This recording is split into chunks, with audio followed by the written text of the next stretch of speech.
Hello friends, ഇന്നത്തെ വീഡിയോയിൽ നമ്മൾ കാണാൻ പോകുന്നത് ജാപ്പനീസ് അനിമി സീരീസായ ടാക്കമിസി മൂൺലൈൻ ഫാൻസി സീസൺ 1 എപ്പിസോഡ് 1 ആണ്. ഇതും ഒരു സ്ലൈം അനിമി പോലത്തെ അനിമി തന്നെയാണ്. കഥ സൂപ്പർ ആയിരിക്കും. കൂടുതൽ പറഞ്ഞ സമയങ്ങളാണ് നമുക്ക് നേരെ വീഡിയോട്ട് പോകാം. എപ്പോഴും റീഇൻകാർണേഷൻ എന്ന് വെച്ചാൽ ഒരു ആക്സിഡന്റ് ഉണ്ടാകും, വേറെ ലോകത്തേക്ക് പോകും, അവിടുത്തെ ഗോഡസിനെ കാണും, അവൻ അവിടുത്തെ ഹീറോയാണ്. പിന്നെ പറയണ്ടല്ലോ, ഇങ്ങനെയാണ് ഞാൻ കണ്ടിരിക്കുന്നത്. എന്നാൽ എൻ്റെ ഇസക്കൈ കുറച്ച് ഡിഫറെൻ്റ് ആണ്. അത് നിങ്ങൾ തന്നെ കണ്ടു. ഇനിയാണ് ഇവരാണ് എൻ്റെ ഹീറോയിൻസ്. മാത്രം പ്രശ്നങ്ങൾ വന്നുകൊണ്ട് എവിടെ നിന്ന് തുടങ്ങണമെന്ന് അറിയത്തില്ല. ഞാൻ തൊട്ട് തന്നെ തുടങ്ങാം. അതും ഒരു സാധാരണ ദിവസമായിരുന്നു. എപ്പോഴത്തേക്കും പോയ ക്ലാസ് കഴിഞ്ഞ് കുളിച്ച് ബുക്ക് വായിച്ച് ഞാൻ കിടന്നങ്ങ് ഉറങ്ങി. കണ്ണുറന്നപ്പോൾ ഞാൻ ഏതൊരു സ്ഥലം കൊള്ളാലോടാ, ഇങ്ങനെന്താടാ പേടിക്കാതിരിക്കുന്നതെന്ന് പറഞ്ഞുകൊണ്ടൊരു പ്രകാശം വന്നോണ്ട് ഹീറോ എന്നൊക്കെ ചോദിക്കും. നീ ആരാടാ? ഹീറോ തിരിച്ചും ചോദിക്കും. ഞാൻ ദൈവമാണെന്ന് പറഞ്ഞ് വിശ്വസിക്കുക. ഉറപ്പായിട്ട് വിശ്വസിക്കത്തില്ല. പെട്ടെന്ന് ആ പ്രകാശം ഒരാളായിട്ട് മാറി. എൻ്റെ പേര് സുക്കുയാമി. നിന്നെ ഒരു ഹീറോ ആക്കി മാറ്റി വേറൊരു ലോകത്തിലെ ഗോഡസിനെ നിന്നെ ഏൽപ്പിക്കണം. ഞാൻ ഹീറോയാ? നമ്മളെ ഹീറോ തിരിച്ചു ചോദിച്ചു. അതെ, നിന്റെ അച്ഛനും അമ്മയും വേറൊരു ലോകത്ത് നിന്നാണ് വന്നത്. ശരിയാണല്ലോ, ഞങ്ങൾക്ക് റിലേഷൻ ആരുമില്ല, എന്നാലും വേറെ ലോകത്ത് നിന്നാണ് വന്നതെന്ന് ഞാൻ പ്രതീക്ഷിച്ചില്ല എന്ന് ഹീറോ വിചാരിക്കുന്നു. ആ ലോകത്ത് നിന്ന് നിന്റെ പേരൻസ് ഇങ്ങോട്ട് വന്നതുകൊണ്ട് നിന്റെ ഫാമിലിയിൽ നിന്ന് ഒരാൾ തിരിച്ചു പോകണം. നീ പോയില്ലെങ്കിൽ നിന്റെ സിസ്റ്റേഴ്സിൽ ഒരാൾ പോകേണ്ടി വരും എന്ന് ഗോഡ് പറയാം. ശരി, ഞാൻ പൊക്കോളാം എന്ന് ഹീറോ സമ്മതിക്കും. നിന്റെ റൂമിൽ സീക്രട്ട് വെച്ചിരിക്കുന്ന എല്ലാ കാര്യവും നശിപ്പിച്ചേക്കാം, ആരും അറിയത്തില്ല, നീ പേടിക്കണ്ട എന്ന് ഗോഡ് പറയാം. ശരിക്കും നിങ്ങളാണ് എൻ്റെ ഗോഡേ എന്നും പറഞ്ഞ് ഹീറോ ഒരു കോൺട്രാക്റ്റിൽ സൈൻ ചെയ്യുന്നു. എന്നെക്കൊണ്ട് പറ്റുന്ന പോലെ ഞാൻ നിനക്ക് മാജിക് പവർ തരാം. ഞാൻ പ്രതീക്ഷിച്ചില്ല നിന്നെ ഇത്ര പെട്ടെന്ന് വിളിക്കുമെന്ന്. ആ ഗോഡസിൻ്റെ അടുത്ത് നീ ശ്രദ്ധിച്ചു വേണം നിൽക്കാൻ, കേട്ടാ? സക്കി മിച്ചി ഗോഡ് അവനോട് പറയുന്നു. എനിക്ക് വേണ്ടി ഞാനത് ചെയ്തോളാം എന്ന് ഹീറോ പറഞ്ഞ് അവിടുന്ന് മറിഞ്ഞുപോയി. അയ്യോ, കണ്ണി വെട്ടമടിക്കുന്നേ, എന്ത് തേങ്ങിയത്. കണ്ണു തുറന്നപ്പോൾ ഹീറോ ഗോഡസിന് മുമ്പിലാണ് നിൽക്കുന്നത്. ഡീമൻ കിങ്ങിനെ തടഞ്ഞ് നീ വേണം ഈ ലോകത്തെ രക്ഷിക്കാൻ, അതിനു വേണ്ടിയാണ് നിന്നെ ഇവിടെ വരുത്തിയിരിക്കുന്നത് ഹീറോ എന്ന് പറഞ്ഞ് ഹീറോയുടെ മുഖത്ത് നോക്കിയിട്ട്, നിന്റെ അച്ഛനമ്മേനെ പോലെ ഇല്ലല്ലോ, നിന്റെ മുഖത്തിനൊരു മെനയില്ല, നിന്നെപ്പോലെയുള്ള മെനയില്ലാത്ത വേസ്റ്റുകൾ എൻ്റെ മുമ്പിൽ നിൽക്കാനേ പാടില്ല.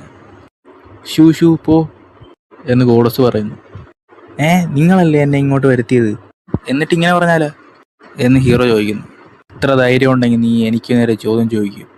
നിന്നെ ഞാൻ വരുത്തിയെന്നും പറഞ്ഞ് പോകുന്ന ലോകത്തിലെ എല്ലാ ലാംഗ്വേജും എഴുത്തും നിനക്ക് മനസ്സിലാവും, എല്ലാവരുടെ ലാംഗ്വേജും മനസ്സിലാവും, എന്നാൽ ഒരാൾക്കാർ ഒഴികെ. ഇതാ വെച്ചോ, ഇതിൽ കൂടുതൽ എക്സ്ട്രാ പവറൊന്നും എനിക്ക് നിനക്ക് തരാൻ പറ്റത്തില്ല. നിന്നെപ്പോലുള്ള വേസ്റ്റ് ഒന്നും എൻ്റെ പ്രിയപ്പെട്ട മനുഷ്യരുടെ അടുത്ത് പോകാൻ പാടില്ല, അവരുടെ അടുത്ത് നീ ദൂരത്ത് തന്നെ നിൽക്കി എന്ന് പറഞ്ഞ് ഹീറോയെ മുകളിൽ നിന്ന് താഴത്തോട്ടിടുന്നു. എന്ന് പറഞ്ഞ് ഹീറോ താഴത്തോട്ട് വീണോണ്ടിരിക്കുന്നു എന്ന് പറഞ്ഞ് പെട്ടെന്ന് സൂക്കിയാമി കൂടി വന്ന് ഹീറോയെ രക്ഷിക്കുന്നു. നീ താഴെ വീണ് മരിച്ചു പോകത്തൊന്നുമില്ല, ഇതിന് ലിമിറ്റേഷൻ ഉള്ളത്. എന്നാൽ നീ ഇവിടെ പവർഫുള്ളാണ്, എന്നെക്കൊണ്ട് തരാൻ പറ്റുന്ന എല്ലാ പവറും ഞാൻ നിനക്ക് തരുന്നു. ഇങ്ങനെ വേറെ വെളിയിൽ നിന്ന് സംസാരിക്കുന്നതിന് കുറേ മാജിക് ചിലവാകും. ഇനി പല സെഞ്ചുറീസ് ഞാൻ റെസ്റ്റ് എടുത്തിട്ട് വേണം ഈ മാജിക് റിക്കവർ ചെയ്യാൻ. ഞാൻ നിനക്ക് ഈ വേളിൽ തരുന്നത് ഫ്രീഡം, നിനക്കിഷ്ടമുള്ളത് ചെയ് എന്ന് പറഞ്ഞ് സാക്കിമിച്ചി ഗോഡ് മറഞ്ഞു പോകുന്നു. ഹീറോയും തിരിച്ച് താങ്ക്സ് പറയുന്നു. ഹീറോ വീണ്ടും താഴേക്ക് വീഴുന്നു. ഗോഡ് പറഞ്ഞ പോലെ ഹീറോയ്ക്കൊന്നും സംഭവിച്ചില്ല. അദ്ദേഹത്തിന് വേണ്ടിയെങ്കിലും ഞാൻ എന്ത് ചെയ്യുമെന്ന് ഹീറോ പറയുന്നു. 3 ദിവസമായി ഹീറോ ഒരു മല ലക്ഷ്യമാക്കി നടക്കുകയാണ്. 3 ദിവസമായിട്ടും മനുഷ്യരെ കണ്ടിട്ടില്ല, അതുപോലെ ആഹാരവും ഇല്ല, പ്രത്യേകിച്ചൊന്നും നടന്നിട്ടുമില്ല. 3 ദിവസമായി ആഹാരം കഴിക്കാതെ ഞാൻ എങ്ങനെയാണ് ജീവനോട്ടിരിക്കുന്നത്?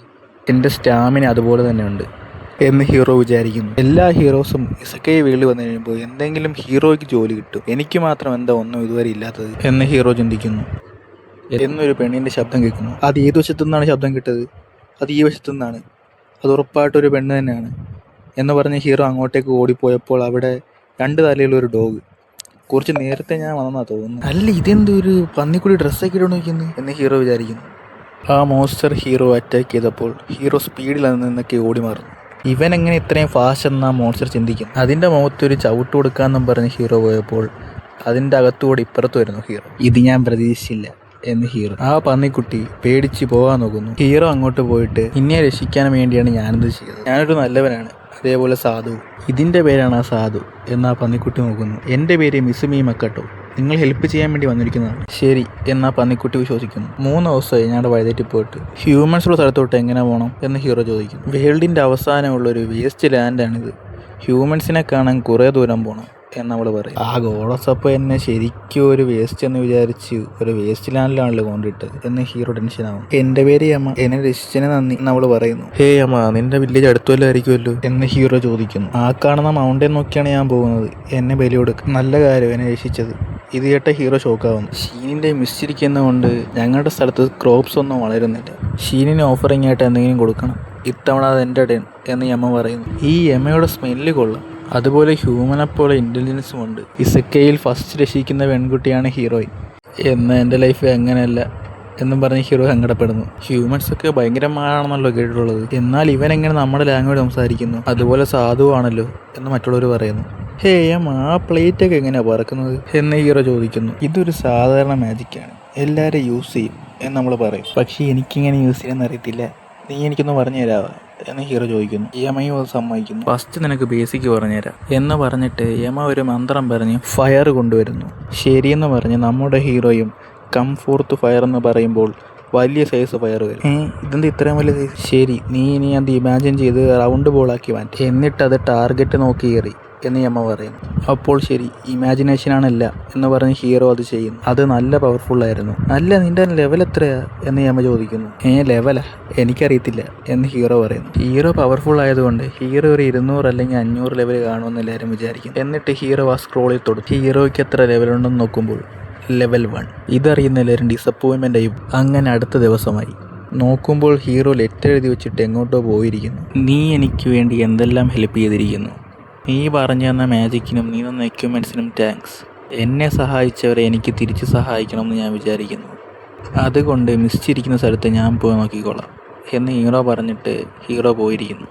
യാമ തന്ന സ്ക്രോളിൽ നിന്ന് കുറേ മാജിക്കൊക്കെ പഠിച്ചു. ഇപ്പോഴത്തേക്ക് അത് യൂസ്ഫുള്ളായിരിക്കും എന്ന് വിചാരിക്കുന്നു. ഹീറോ ഇപ്പോൾ എൻജാൻഡ് ഇല്ലാത്ത മാജിക് ക്രിയേറ്റ് ചെയ്യുന്നു. എൻ്റെ ഇമാജിനേഷൻ അനുസരിച്ച് ഇത് മാറുമല്ലേ എന്ന് ഹീറോ പറഞ്ഞിട്ട് ഫയറിനെ ഒരു ആരവയ്ക്ക് മാറ്റി അടുത്തുള്ള സ്ട്രൈം ലക്ഷ്യമാക്കി ഹീറോ വിടുന്നു. ഹീറോ വിചാരിച്ചതിലും ഹീറോയുടെ അറ്റാക്ക് പവർഫുള്ളായിരുന്നു. അയ്യോ, ഞാൻ വേണമെന്ന് വെച്ച് ചെയ്തല്ലേ എന്നും പറഞ്ഞ് ഹീറോ അവിടെ പോയി നോക്കുന്നു. നീ ആർക്കിന് വേണ്ടിയല്ലേ വർക്ക് ചെയ്യുന്നത്? നീ ഞങ്ങളെ അറ്റാക്ക് ചെയ്തില്ലേ? ഞങ്ങളുടെ ദൈവം ഷിയാൻ്റെ കോപത്തിന് നീ ഇരയാവും എന്ന് പറഞ്ഞ് അവിടെ ഉണ്ടായിരുന്ന എല്ലാവരും മറഞ്ഞു പോകുന്നു. പെട്ടെന്ന് നോക്കിയാൽ ഹീറോ എന്ന സ്ഥലത്ത് മൊത്തം മിസ്റ്റ് വന്ന് മൂടുന്നു. ഷിയാൻ എന്നാൽ മിസ്റ്റ് ക്രിയേറ്റ് ആവുന്ന ഒരു ഇലൂഷനാണെന്ന് ഞാൻ വിചാരിച്ചത്. ഇതെന്താ ഇത്രയും വലിയ ഡ്രാഗൺ എൻ്റെ മുമ്പിൽ വന്ന് നിൽക്കുന്നേ എന്ന് ഹീറോ വിചാരിക്കുന്നു. എത്ര ധൈര്യം കൊണ്ട് നീ എൻ്റെ ആളുകളെ അറ്റാക്ക് ചെയ്യും എന്ന് പറഞ്ഞ് ഹീറോയെ ഡ്രാഗൺ അറ്റാക്ക് ചെയ്യുന്നു. എന്നാൽ ഹീറോ അതിൽ നിന്നൊക്കെ ഒഴിഞ്ഞു മാറുന്നു. മിസ്റ്റ് കൂടുതലുണ്ടെങ്കിലും അതെവിടെ ഉണ്ടെന്ന് മനസ്സിലാക്കി ഹീറോ രക്ഷപ്പെടുന്നു. ശരിക്കും ഞാൻ രക്ഷപ്പെടുന്നതാണ്, ഇതെൻ്റെ വല്ല പവറാണ് എന്ന് ഹീറോ ചിന്തിക്കുന്നു. ഹീറോ ആണെങ്കിൽ ഫയർ ബോൾ യൂസ് ചെയ്ത് ഡ്രാഗനെ അറ്റാക്ക് ചെയ്യുന്നു. ഞാനൊരു ഡ്രാഗനാണ്, എന്നെ ഈ സാധാരണ ഫയർ ബോളൊന്നും ചെയ്യത്തില്ല എന്ന് പറഞ്ഞുകൊണ്ടിരിക്കുമ്പോൾ ആ അറ്റാക്ക് ഡ്രാഗനെ അഫക്റ്റ് ചെയ്യുന്നു. ഫയർ എന്നെ ഒന്നും ചെയ്യില്ല, പിന്നെ എങ്ങനെ എനിക്ക് വേദനിക്കുന്നു എന്നാ ഡ്രാഗൻ ആലോചിച്ചുകൊണ്ടിരിക്കുമ്പോൾ ഹീറോ വന്ന് ഡ്രാഗൻ്റെ മുഖത്തൊരു പഞ്ച് കൊടുക്കുന്നു. നീ എങ്ങനെ ഇത്ര പവർഫുള്ളായിരിക്കുന്നു എന്നാ ഡ്രാഗൻ ചോദിക്കുമ്പോൾ ഹീറോ അടുത്ത ഇടി ഡ്രാഗന് കൊടുക്കുന്നു. തീർന്ന്, ഡ്രാഗനെ തോൽപ്പിച്ച് എന്ന് ഹീറോ വിചാരിച്ചുകൊണ്ടിരിക്കുമ്പോൾ ഡ്രാഗൻ ഹീറോയെ ഒരു ഹാപ്പി സ്മോക്ക് ഇലൂഷൻ എന്നൊരു പവറിൽ അകപ്പെടുത്തുന്നു.